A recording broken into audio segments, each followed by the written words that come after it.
Hello, everyone, and welcome to Real Talk with Mr. David. Now, what inspired me to make this was the fact that in the past I've made messages covering serious topics, and so this would be episode 1 of Real Talk with Mr. David.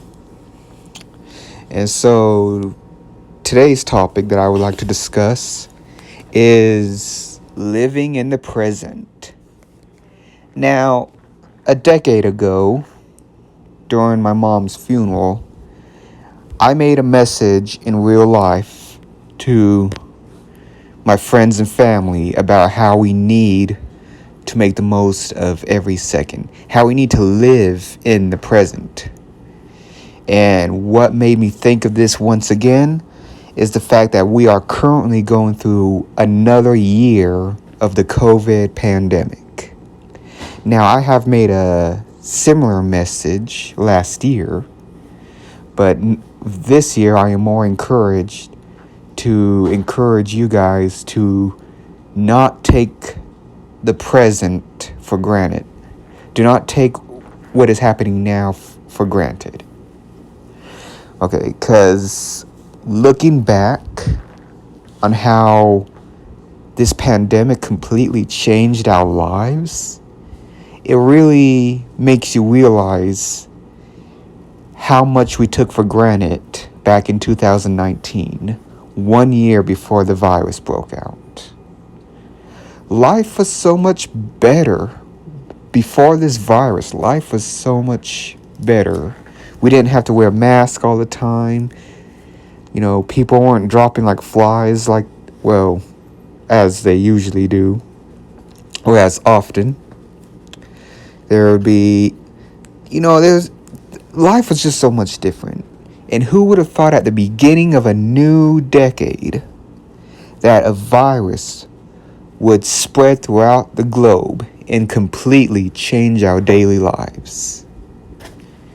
I mean, it's horrible. And when you look back, I bet every single one of you watching this video right now wishes you could go back to a time when COVID was not a thing. You see, the point I'm trying to get to is we need to live in the present. Okay, so many of us focus on the past, what happened yesterday, last year, etc. And some of us focus on the future. And see, the difference between focusing on the past and focusing on the future is we don't know what the future is going to be like. We can try to guess, we can try to predict the future, but in reality, we won't know the future until it becomes the present. And having this pandemic take away our normal lives is a reminder that things always change. Anything could happen in the future. And worst part is, we don't know what's going to happen in the future. The future is about as unpredictable as the weather outside your house. And as for the past has come and gone. We're not in the past anymore.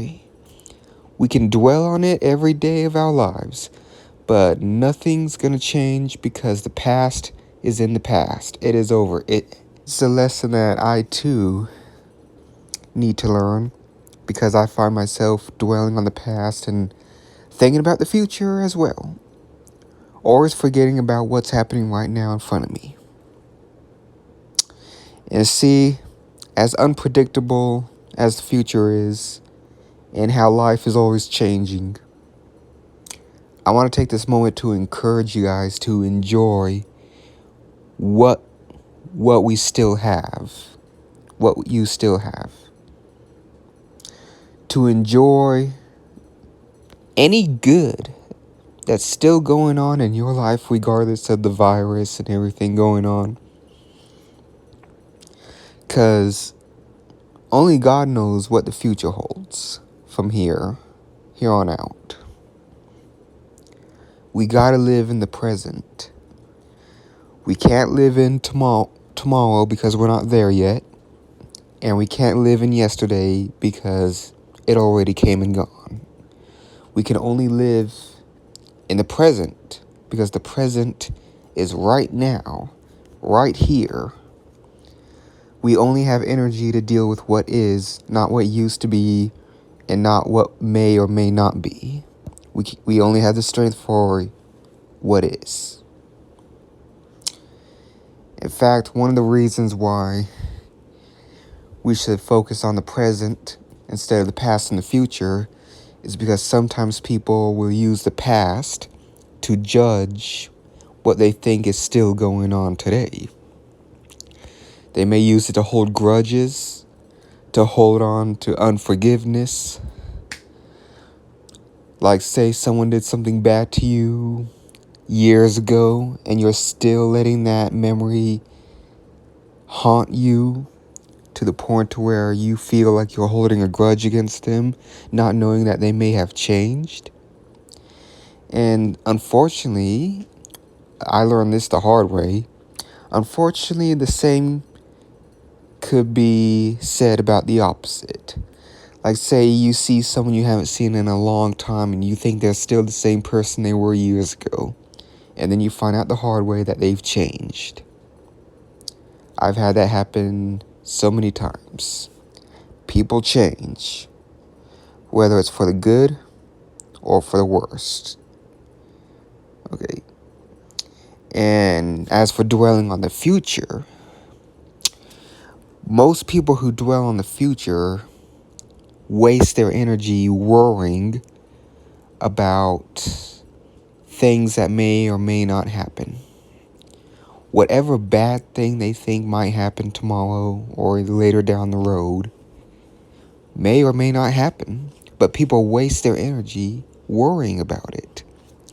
It's one thing if you want to be prepared for the unexpected, but when all you do is sit there all day worrying, wondering what tomorrow may hold, you're just wasting your energy on something that you may or may not deal with till it comes to pass.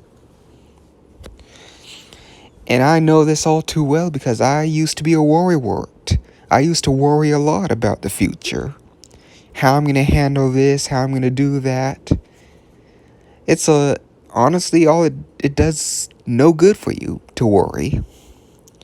When you worry, you just put stress on yourself. You create anxiety. You pretty much torture yourself when you worry. In fact, in the dictionary, it even says that you torture yourself when you worry. Let me pull up the definition.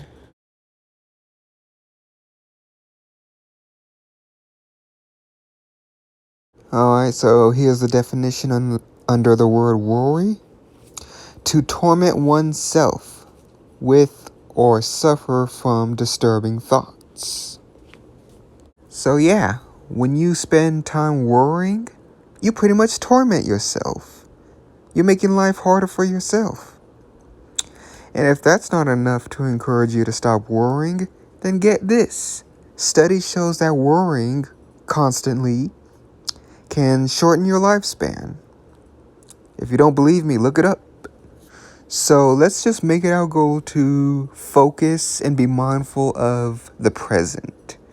Okay, that's probably the easiest thing. That's probably a lot easier than dwelling on the past and the future, is to dwell on what is happening right now.